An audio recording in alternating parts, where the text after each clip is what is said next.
carta a los Corintios, primera carta a los Corintios, capítulo número 1, versículo 18, y solamente será un texto introductorio para el tema que hoy quiero compartir con ustedes. Y antes de hacerlo, felicitar al ministerio de jóvenes de la iglesia R412, quienes conforman este ministerio de los aquí presentes. Sé que son más, a ver, pónganse de pie, todos los que forman el ministerio R412, su liderazgo, allá están atrás algunos, otros más, Dios les bendiga. Yo quiero que la iglesia le dé un aplauso al Señor por la vida de ellos, yo te le explico por qué. Los reconocemos, tomen su lugar, gracias. Equipo de Buenas Nuevas, el equipo de evangelismo. ¿Y quiénes forman el ministerio Buenas Nuevas? Y casi puedo apostar que muchos no saben qué es eso, Buenas Nuevas como ministerio. Y no veo ninguno. A ver, levanten la mano, quienes forman este ministerio de evangelismo de Buenas. Pónganse de pie. Buenas Nuevas, a ver, aquí está Lore. Pues qué equipazo es el de Lore, nada más es ella. No, son muchos más. Gracias, Lore. Denle un aplauso también a ese ministerio, porque no han dejado de hacer la tarea. Diga conmigo en voz alta, hacer la tarea. Estamos en esta tierra para hacer la tarea que el Señor nos asignó. Es bellísimo, es hermoso, nuestra vida cambió, somos felices en Cristo Jesús. Los retos y desafíos que enfrentamos, que a veces cansan, duelen, lastiman, sí es cierto, pero el Señor está con nosotros y nos saca adelante. Es bellísimo, un matrimonio restaurado, hijos levantados, incluso en algunos, ¿verdad? La bendición económica es evidente. Todo eso es muy bonito cuando llegamos al camino del Señor, pero ¿qué cree? Para eso no nos salvó el Señor. Nos salvó para glorificar su nombre por la eternidad, y mientras en esta vida estemos, predicar las buenas nuevas del evangelio. Estamos aquí para una misión, mis amados, para una tarea, y este equipo al cual yo estoy honrando delante de todos ustedes, ayer tuvieron, como han tenido tantas actividades a través del tiempo, pero pues ayer tuvieron una actividad bien linda, bien padre, bien fructífera, de jóvenes, muchos jóvenes que por primera vez escucharon la palabra del Señor, vinieron. Hubo testimonios, luego de repente yo me doy la tarea de recolectar testimonios y muchachos tocados, oye, este mensaje está padre, esto es diferente, esto es bueno, llegó en el tiempo propicio de mi vida, gracias a Dios. ¿Y por qué vinieron esos muchachos y muchachas a una iglesia por primera vez? Porque hicieron la tarea, el resto de todos hicieron la tarea, mis hermanos, de eso se trata. ¿No le causa a usted suficiente alegría y gozo el ver que otra persona llega al camino de Cristo? ¿Verdad que es una cosa tan bonita que Dios nos concede disfrutar? No nos cansemos, mis amados, de hacer lo que el Señor nos llamó a hacer. Ir y predicar el evangelio, ¿a quiénes? A todos, ¿verdad? A toda criatura. Así que yo bendigo este ministerio, lo reconozco delante de la iglesia, y no se cansen. Sigan creciendo en la obra del Señor siempre, sabiendo que su trabajo en Dios no es en vano. Amén. Gracias al Señor. Y bueno, vamos ahora sí a leer solo como versículo introductorio Primera de Corintios 1:18. Dice la bendita palabra del Señor: porque la palabra de la cruz, ¿qué palabra? La palabra de la cruz es locura a los que se pierden, porque aún no la han entendido. Pero a los que se salvan, esto es, a nosotros, ¿cuántos nosotros sabemos aquí? A nosotros, Pablo dice, esa cruz es poder de Dios. ¿Qué es la cruz para nosotros? Poder de Dios. Acompáñame a orar. Padre, te damos gracias por la bendición que nos das de congregarnos, de adorarte, de vernos, de saludarnos. Nos retroalimenta, Señor, saber que hay un grupo de hombres y mujeres que juntos, Señor, estamos caminando tus caminos. Son mis hermanos, es mi familia espiritual. Ahora vamos a comer de tu palabra. Háblanos, Espíritu Santo, por tu palabra. Dame de tu gracia en lo personal. Y toda cosa, oposición que quiera impedir que lo que tú quieres darnos en los próximos minutos, Señor, pues sácala de este lugar. Si es una mala actitud, si es incredulidad, aun si es sueño, Señor, Padre, apártalo de nosotros. Y que tu Espíritu Santo, Señor, tome el control. En lo personal, ayúdame. Lo necesitamos todos. Oramos en el nombre de nuestro Señor Jesucristo. Amén y amén. Hoy voy a compartir con ustedes, mis hermanos, el tema, el significado de la cruz. El significado de la cruz. Estoy claro que la sociedad en su conjunto, especialmente en el mundo occidental, influenciada por el cristianismo, hoy empieza a conmemorar, ya debería estar en pantalla la imagen, el significado de la cruz, por favor, a conmemorar lo que llamamos la Semana Santa. Y es bueno no perder ciertas tradiciones. Hay tradiciones bien negativas, hay tradiciones populares sociales que incluso son destructivas, pero hay buenas tradiciones que uno debe cultivar y mantener, como es el caso de la llamada Semana Santa. Pero como muchas cosas ocurre en la cultura, en las sociedades, se desvirtúan, se pervierten. Y Semana Santa es sinónimo ¿de qué? Vacaciones. Qué bueno que hay vacaciones. Qué bueno que se pueden disfrutar las vacaciones en solaz, en alegría, en compañía de la familia, gracias a Dios. También es sinónimo ¿de qué la Semana Santa? Alcohol. Junto con la temporada navideña es la temporada del año donde más la gente se alcoholiza. Es sinónimo también de violencia, de accidentes. Es la semana del año donde más accidentes hay, por razones obvias, la gente sale a carretera. Por cierto, estaremos orando por aquellos que van a salir de vacaciones. Al final tomaremos un tiempo para bendecir sus vidas. Pero, mis hermanos, para los cristianos es un tiempo de conmemoración. ¿Qué conmemoramos? Conmemoramos dos grandes hechos que son el fundamento de nuestra fe y de nuestra nueva vida en Cristo Jesús. La cruz, la crucifixión de nuestro Señor Jesucristo y la resurrección de Él de entre los muertos. Y nunca será demasiado ahondar en entender qué significa la cruz, la crucifixión. Tenemos un especial, digamos, énfasis en las iglesias de aplicar la Biblia, y así debe ser, se lo aseguro, así debe ser, y es un énfasis que tratamos de hacer en esta iglesia, de aplicar la palabra de Dios a la vida cotidiana.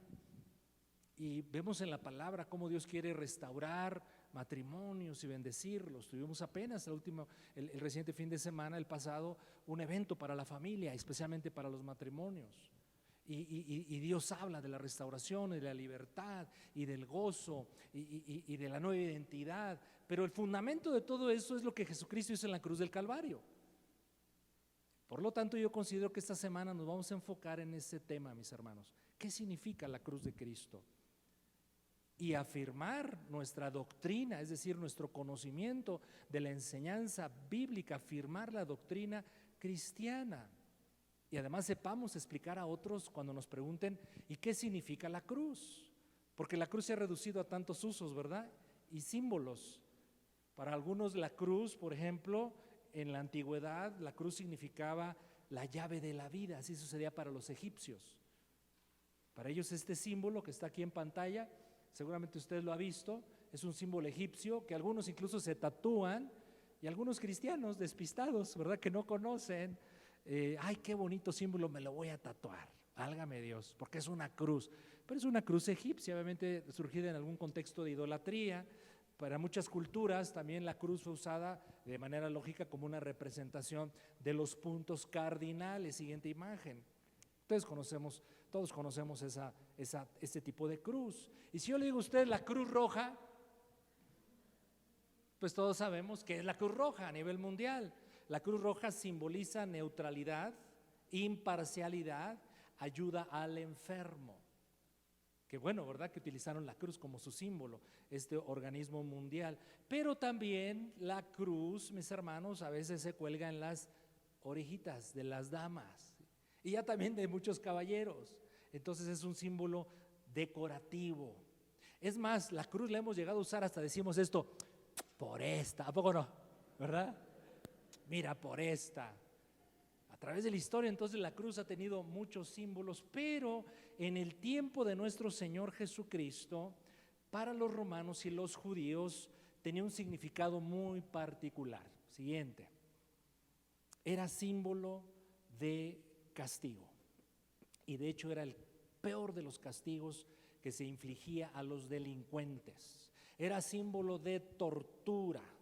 era símbolo de muerte. Todo esto dado a los peores criminales. Eso significaba la cruz en el tiempo de nuestro Señor Jesucristo. Pero cuando Cristo Jesús muere en la cruz del Calvario, le da un significado completamente diferente a este símbolo.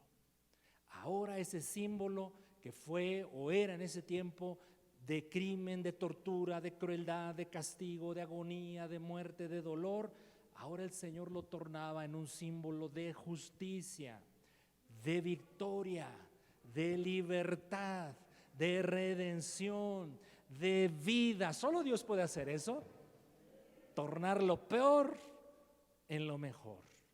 Eso hizo nuestro Señor Jesucristo. Tan importante es el mensaje de la cruz del Calvario, que era el tema toral que predicaba el apóstol Pablo en sus cartas. Dice Gálatas 6:14. Vamos a los textos bíblicos acá en pantalla y Dios bendiga el ministerio de producción, amados hermanos y de medios. Gálatas 6:14, miren lo que Pablo decía acerca de la cruz del Calvario. Pero lejos esté de mí gloriarme, es decir, jactarme, enorgullecerme, sino en la cruz de nuestro Señor Jesucristo. O sea, había algo que sí le provocaba un orgullo bueno, una digamos, exaltación a lo cual él quería aludir. En la cruz de nuestro Señor Jesucristo, en eso sí me puedo gloriar, por quien el mundo me es crucificado a mí y yo al mundo. O sea, yo no tengo nada que ver con el mundo, prefiero estar centrado en la cruz y de hecho crucificado con nuestro Señor Jesucristo. Algo le causaba el gloriarse al apóstol Pablo, que era, insisto, la cruz de nuestro Señor Jesucristo. Por eso para mí es muy importante que esta semana nos enfoquemos en eso, mis hermanos, el significado de la cruz. Veamos en este domingo algunos significados entonces que el cristianismo tiene acerca de la cruz y la crucifixión, en lo cual podemos gloriarnos, en lo cual podemos sentirnos satisfechos, felices, en un sentido correcto, orgullosos de lo que ocurrió en la cruz y de quién murió en esa cruz. Entonces, ¿qué significa la cruz? ¿Qué significados tiene la cruz, especialmente en el Nuevo Testamento y particularmente en el Nuevo Testamento? En primer lugar, la cruz significa reconciliación, si usted está notando. La cruz significa reconciliación. Insisto, lo vuelvo a decir, en el tiempo de nuestro Señor Jesucristo, para los romanos y los judíos significaba tortura, crueldad, castigo, muerte. Pero para nosotros cobra un nuevo significado que le da a nuestro Señor. En primer lugar, la cruz significa reconciliación, pero reconciliación con Dios. Leamos algunos textos en esta mañana fundamentales. Si usted está siguiendo su Biblia, acá en pantalla, qué bueno, pero qué mejor que lo haga en su Biblia de papel y pueda subrayar estos textos. Colosenses 1, 20 al 22. Colosenses 1, 20 al 22. Y por medio de él, está hablando de que Dios por medio de Cristo y por medio de él, reconciliar consigo todas las cosas. Subraya ese versículo, es un versículo bien importante, o esta primera parte del versículo 20, porque el gran propósito del plan redentor de Dios es este. Podemos resumir, si usted quiere usar un versículo bíblico para resumir lo que Dios está haciendo en la historia humana, es esto: Él trata de reconciliar todas las cosas por medio de nuestro Señor Jesucristo. Dice entonces así: las que están en la tierra, nosotros y la naturaleza misma, como las que están en los cielos.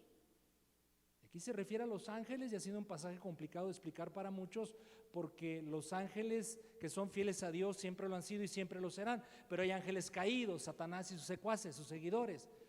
Y aquí la palabra reconciliación no aplica literal para ellos, porque ellos ya están bajo juicio y condenación. Pero así lo dice el versículo: haciendo la paz mediante la sangre de su cruz. No hay otro medio de que Dios esté en paz con nosotros sino mediante la cruz. Y aquí habla de la sangre de la cruz. Versículo 21, y a ustedes también, que en otro tiempo eran extraños y enemigos. Eso éramos delante del Señor, mis amados. Éramos extraños y enemigos en nuestra mente, haciendo malas obras. ¿Qué ha hecho el Señor por medio de la cruz? Nos ha reconciliado. Hemos vuelto a estar en paz con Dios. Si esta gran noticia no nos emociona, no nos provoca algo poderoso en nuestro interior, yo no sé qué más. Pero fuimos reconciliados por medio de la cruz. Versículo 22, eso ocurrió en su cuerpo de carne. Su muerte pues en la cruz, por medio de la muerte, para un propósito, para presentarnos santos y sin mancha e irreprensibles delante de Él. Me gusta como la Nueva Traducción Viviente lo traduce. No sé si la podemos buscar, mis queridas hermanitas de medios. Fíjense, vamos a leer esos 3 versículos en la Nueva Traducción Viviente y hay como claridad de ciertos conceptos. Voy a hacerlo. Colosenses 1, 20 al 22 en la Nueva Traducción Viviente. Espero unos instantes. Si se puede tener, si no, pues no. Gracias a Dios. Mire, vamos a meditar algo bien padre. Dice, pero ahora Él, Dios, nos reconcilió consigo mismo. ¿Qué usó para esa reconciliación el Señor? Mediante la muerte de Cristo en su cuerpo físico. Como resultado, los ha trasladado a su propia presencia. Y ahora ustedes son, qué bonito está esto, ¿verdad? Si alguien te vuelve a decir ahí en tu escuela, en el trabajo y en algún momento donde haya cierto conflicto por la fe que estás ostentando y te dice, ay sí, muy santo no. Yo siempre se lo he recomendado, dígale, y a mucha honra. Ahí lo dice, ¿verdad? Santos. Mire lo que dice a continuación. Libres de culpa. Libres de culpa. Yo ya no tengo culpa delante del Señor. Porque soy muy bueno, porque ya me porto bien. No, hay algo superior a eso. Es bueno portarnos bien, pero no fue por eso.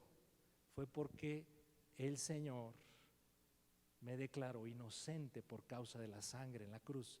Y pueden presentarse entonces delante de Él. Por eso nosotros vamos a la oración, ¿verdad? En la presencia del Señor, porque tenemos libertad para entrar al lugar santísimo, sin ninguna falta. El siguiente versículo, ese ya fue el 22, ¿verdad? Perfecto. Cuando tú quieras una recomendación que les propongo, y creo que ya lo hemos ido aprendiendo a través del desarrollo de nuestra vida cristiana, cuando quieras extraerle un poquito de más, digamos, comprensión a ciertos textos, si no ha sido suficiente la lectura en una versión bíblica, que los cristianos usamos particularmente por una buena costumbre, la Reina Valera, pero vea otras versiones más contemporáneas, como es esta, la Nueva Traducción Viviente o la Nueva Versión Internacional. Entonces, en primer lugar, mis hermanos, la cruz significa reconciliación. En segundo lugar, está unido el concepto. La crucifixión, la cruz representa deuda cancelada. Deuda cancelada. Sigamos usando Colosenses. Ahora vamos al capítulo 2, versículos 13 y 14. Colosenses 2, 13 y 14. Y a vosotros, estando muertos en pecados y en la incircuncisión de vuestra carne, es decir, no éramos judíos, os dio vida juntamente con Él, perdonándoos todos los pecados. ¿Cuántos pecados perdona Cristo? No, ustedes no conocen los míos. Si yo les platicara, no, mejor no. Bueno, aún esos pecados terribles, la cruz puede perdonarlos. Pero mire lo que ocurrió, versículo 14. Porque otra obra en la cruz es deuda cancelada, anulando el acta de los decretos que había contra nosotros. Esa acta de decretos nos era contraria. ¿Qué hizo Jesús en la cruz? La quitó de en medio y la clavó en esa cruz. ¿Y cómo se canceló esa deuda? con la sangre derramada en esa cruz. Así es que cuando venimos delante del Señor, Señor, ¿qué te debo? ¿Cuál es la respuesta divina para un creyente que ha puesto su fe en el Hijo de Dios? No me debes nada. Se siente tan bonito, mis hermanos, cuando debes algo y te dicen, ya no se debe nada, ¿verdad? Me acaba de pasar, perdone pues que se lo presuma. Fuimos a la ciudad de Chihuahua recientemente, mi esposa y yo, a un evento de educación cristiana, y saludamos a unos amigos ahí en Chihuahua. Nos dio mucho gusto reencontrarnos después de tanto tiempo.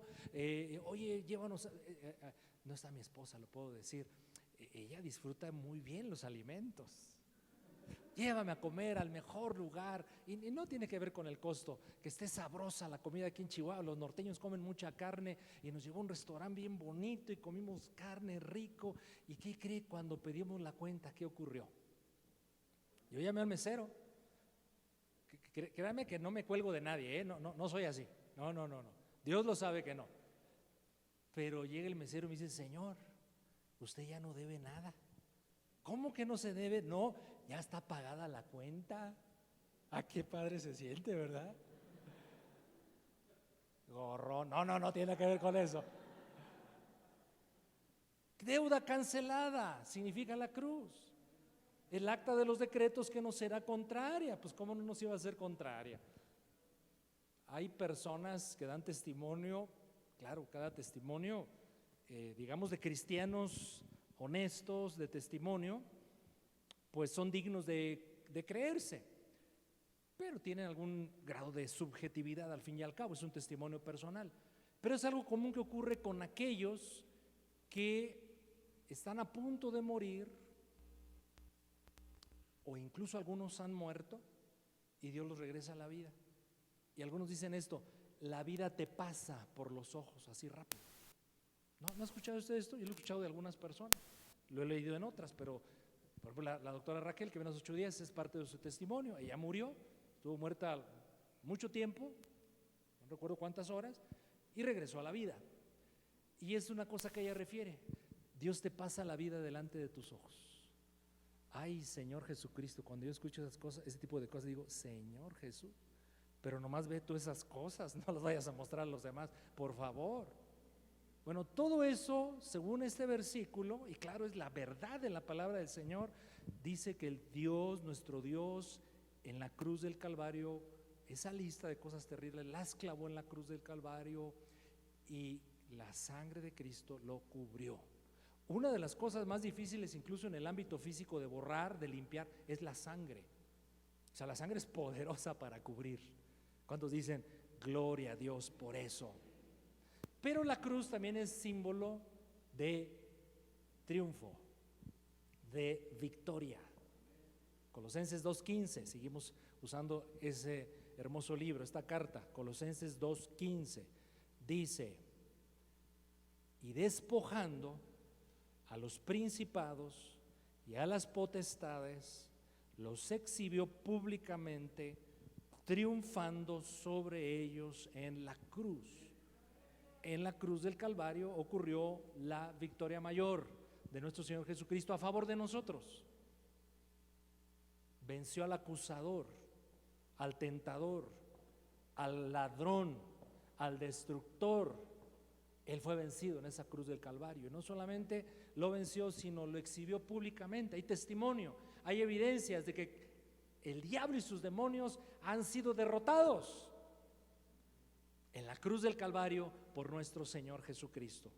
Triunfó sobre ellos en la cruz del Calvario. La palabra triunfo es la traducción de un vocablo triunfos que significa desfile triunfal. Y es que en la costumbre de aquel tiempo, los romanos cuando ganaban, cuando dominaban algunas regiones del mundo, alguna ciudad por ejemplo, toda vez que ya habían conquistado, tomaban una muestra de prisioneros y se los llevaban a Roma. Y en Roma había un desfile, llegaba el general triunfante, la gente aplaudiendo, lanzando flores, prendiendo inciensos, y ese desfile, el desfile triunfal, en él se celebraba la victoria de ese general, y pasaban por el Arco del Triunfo. De ahí surge ese concepto de esos edificios o monumentos llamados arcos de triunfo. Entonces el general iba ganador, ¿verdad? Pero había un desfile bien curioso porque además de los soldados iban los derrotados, una muestra de ellos, de prisioneros. Y en esos había dos clases de prisioneros, unos que iban de buena gana como prisioneros diciendo, híjole, no me mataron, tengo vida, aquí voy, qué bueno. Y había otros que iban refunfuñando, enojados, rebeldes todavía. Y Pablo dice, nosotros somos de la primera clase, somos prisioneros de Cristo, pero estamos contentos porque se nos preservó la vida. Y es lo que trata de comunicar en este pasaje y otros más el apóstol Pablo, que nosotros, mis hermanos, fuimos conquistados por un conquistador glorioso que nos ha dado vida y una nueva vida.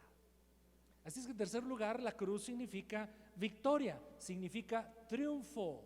Por eso dice la Escritura que el Señor nos lleva de triunfo en triunfo por medio de nuestro Señor Jesucristo. Una cuarta obra y beneficio de la cruz del Calvario: maldición a cambio de bendición. ¿Qué significa la cruz?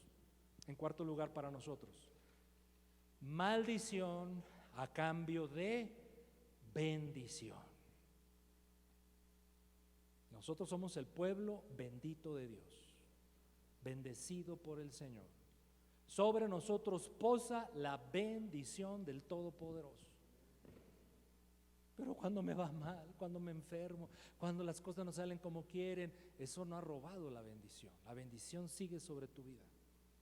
Porque el Señor dijo, ¿se acuerdan aquella historia hermosa del libro de Números? Allí en los capítulos 20 y tantos de Números había un profeta que había contratado el rey Balac. El profeta se llamaba Balaam y le dice, ve, maldíceme a esos hebreos que quieren pasar por mis tierras. Pues ¿cómo no? Le dijo el profeta, pues tanto, ok, vamos. No podía maldecirlos. ¿Saben por qué nunca pudo maldecir Balaam al pueblo de Dios? Porque Dios había decretado bendición sobre su pueblo. Así es que él dijo, acaba diciendo finalmente Balaam, yo no puedo maldecir al pueblo sobre quien el Todopoderoso, el Altísimo, ha declarado bendición. Nosotros somos el pueblo en Cristo Jesús, bendecido por nuestro Señor Jesucristo. Pero hay fundamentos que deben sustentar esto que yo estoy diciendo, además de la historia del Antiguo Testamento del libro de Números. Vamos a Gálatas 3, 13 y 14.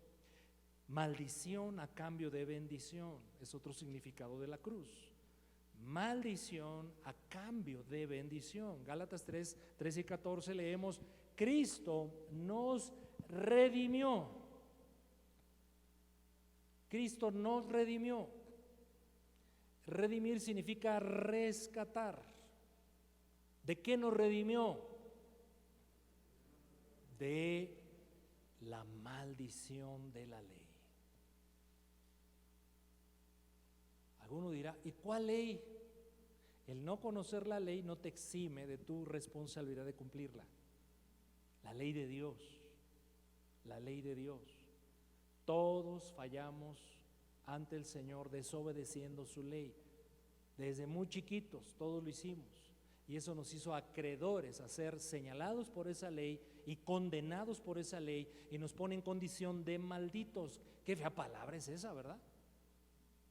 Pero, ¿qué hizo la cruz del Calvario?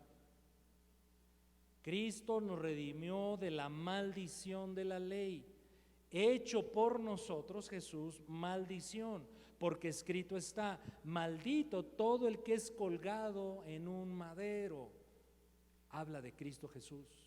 Él fue llevado a la cruz del Calvario para asumir mi maldición y darme su bendición.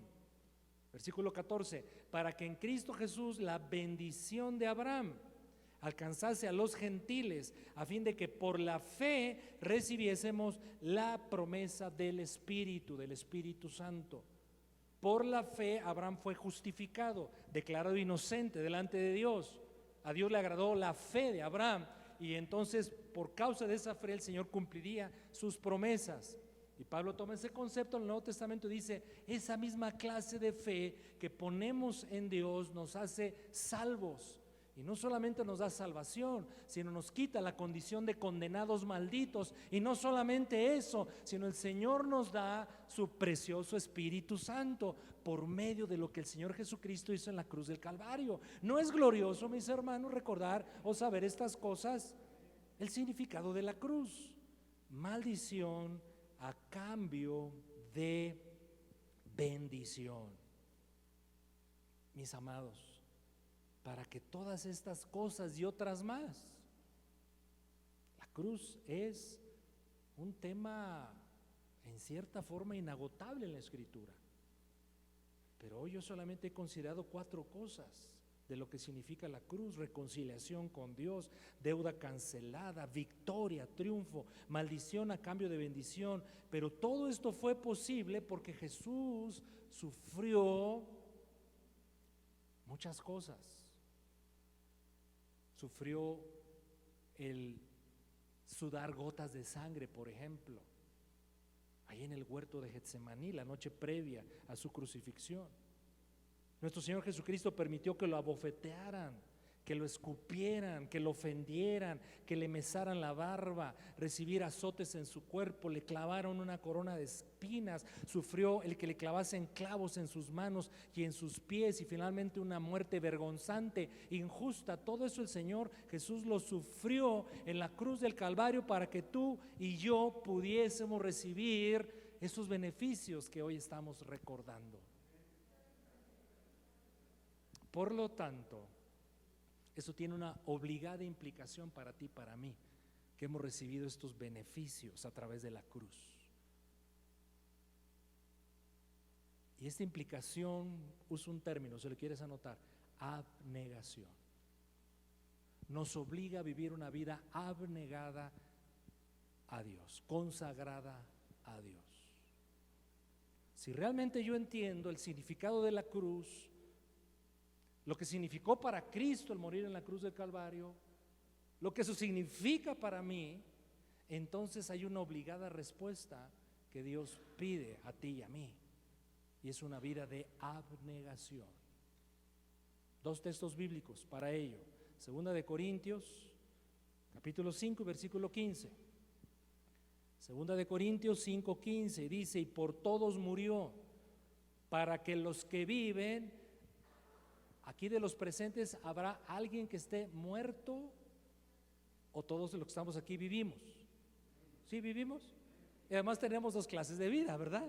La vida biológica, pero la vida eterna que Cristo Jesús nos ha dado. Bueno, entonces el texto es para nosotros: y por todos murió, para que los que viven. Bueno, levantemos la mano los que vivimos. ¿Qué dice el texto? ¿Qué dice el Señor? Ya no vivan para sí. Entonces, ¿para quién hay que vivir?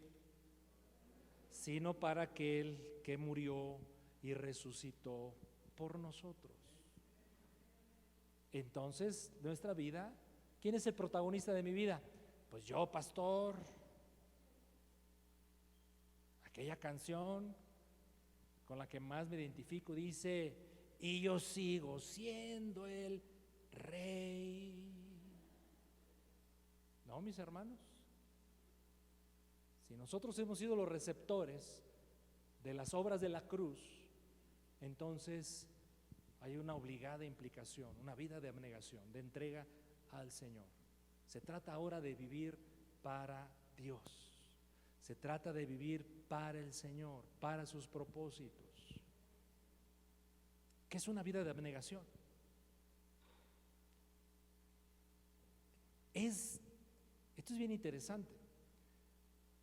Es renunciar voluntariamente a los propios deseos, afectos o intereses en beneficio de otro. Es lo que hacen las mamitas cuando nacen sus bebés. Una vida abnegada. Pues tú y yo somos llamados a vivir esa vida para Cristo Jesús, renunciando voluntariamente a mis propios deseos, afectos, intereses, en beneficio de los afectos, intereses de aquel que murió por mí en la cruz del Calvario. Se lo pongo de manera bien sencilla, así me lo explico yo. Eventualmente hago este ejercicio. sobre todo en situaciones donde tengo que tomar decisiones que pienso yo son complicadas. Y digo, a ver, Gabriel, escoge entre servirte a ti. A ver, Gabriel, si Dios le prolonga la vida, pues a lo mejor, si Dios quiere, Señor, concédemelo, vivir, pues no sé, ¿qué les parece? ¿Cerca de 80 años a lo mejor? Pero ¿quién es Gabriel? Un ser limitado, un ser con muchos defectos, que se va a morir eventualmente, con capacidades muy, muy pequeñas. A ver, pon del otro lado. Jesucristo. ¿Quién es Jesús? Es el Rey de Reyes, el Señor de Señores, la roca eterna de la salvación, el justo, el verdadero, el santo, el todopoderoso, el que gobierna todas las cosas.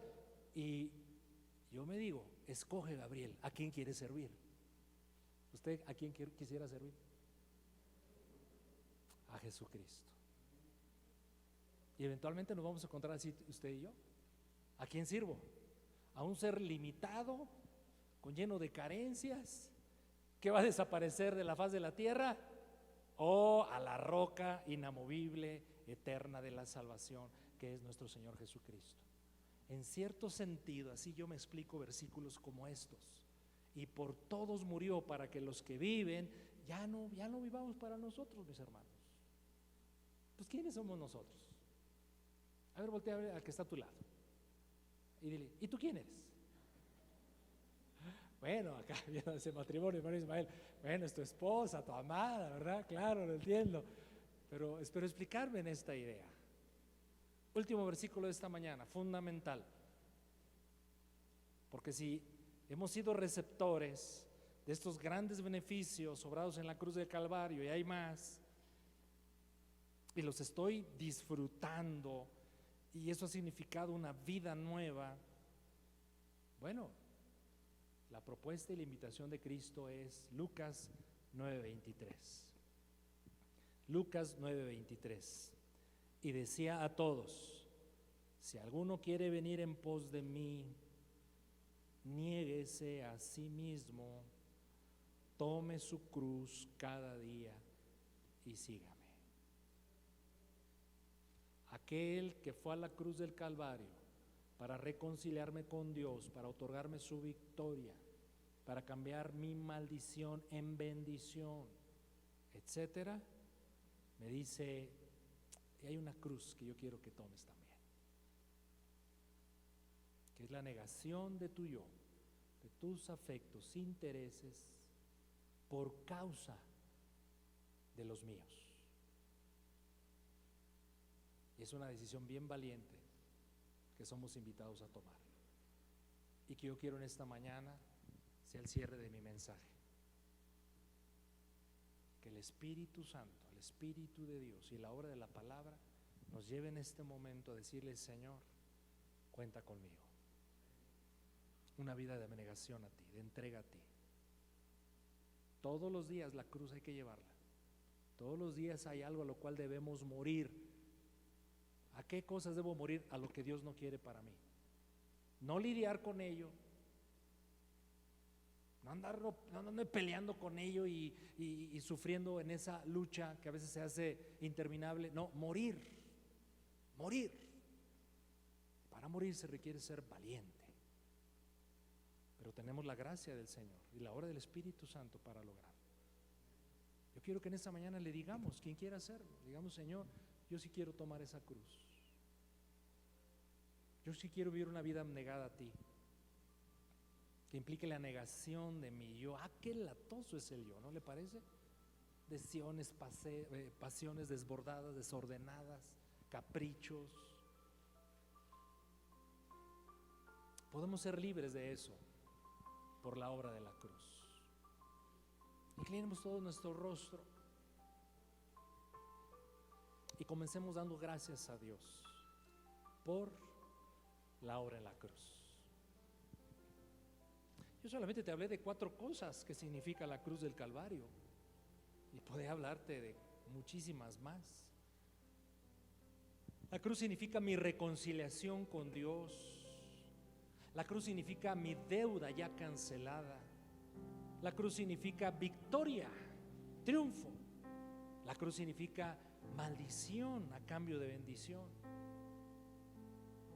Pero al entender este significado tiene como implicación el vivir una vida de abnegación al Señor.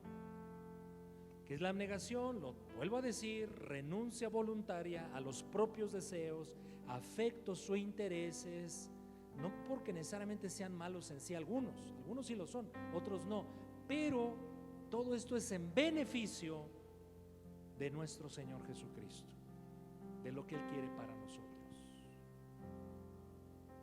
Señor, danos de tu gracia, porque el llamado tuyo, o tu llamado a tu pueblo, es que cada día tomemos una cruz, que es la muerte del yo, la muerte de lo que tú no quieres en mi vida. Pero a veces es tan bonito hacer lo que el yo quiere, a veces es tan beneficioso, tan padre, tan satisfactorio. Sí, cierto. Hay muchas cosas que incluso Dios nos las da en abundancia para que veamos vidas plenas aún en esta tierra, pero a veces muchas de esas cosas van en contra de la perfecta voluntad de Dios para nosotros, y entonces hay que tomar la cruz. Y como no hay términos medios, porque quedarse en el término medio es ser tibio, y usted ya sabe lo que el Señor siente respecto a los tibios, entonces hay que ser valientes y decir: aquí hay que morir. Y esa es la solución para muchas cosas con las que andamos luego lidiando los hijos y las hijas de Dios.